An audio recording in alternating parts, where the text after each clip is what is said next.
The plural executive means real power is dispersed among independently elected officers. Let's get to know the most consequential ones because each is a power center in its own right. The Attorney General heads the Department of Justice and is the state's chief law officer, representing California in court, defending consumers, and enforcing environmental laws.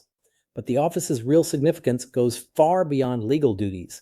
Because the Attorney General is independently elected and chooses which cases to pursue, they function as a de facto policy actor, using consumer protection to regulate industries, environmental enforcement to advance climate goals, and multi-state lawsuits to challenge federal policy. California's attorneys general have been among the most activist in the nation, which is why the office is a natural launching pad for Governor Jerry Brown, for instance, served as Attorney General both before and after being governor. The state controller is California's chief fiscal officer. Here's the key power. No money can be drawn from the state treasury except on warrants issued by the controller. That makes the controller an essential financial gatekeeper. And because the controller independently audits the executive branch's own fiscal operations, the office is built to create friction with the governor, especially when its assessments of the budget diverge from the governor's Department of Finance. The state treasurer is the state's banker and investor, managing one of the largest public investment portfolios in the country and administering the bond program.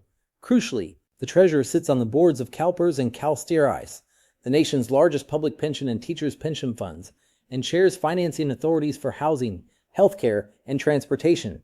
That extends the treasurer's policy reach across nearly every domain of state government, even if the office gets less attention than the governor. The Secretary of State is the chief elections officer, certifying elections, maintaining the voter database, and certifying initiatives for the ballot.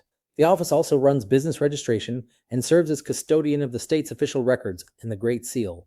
Finally, the Superintendent of Public Instruction is California's only nonpartisan constitutional officer, heading the Department of Education.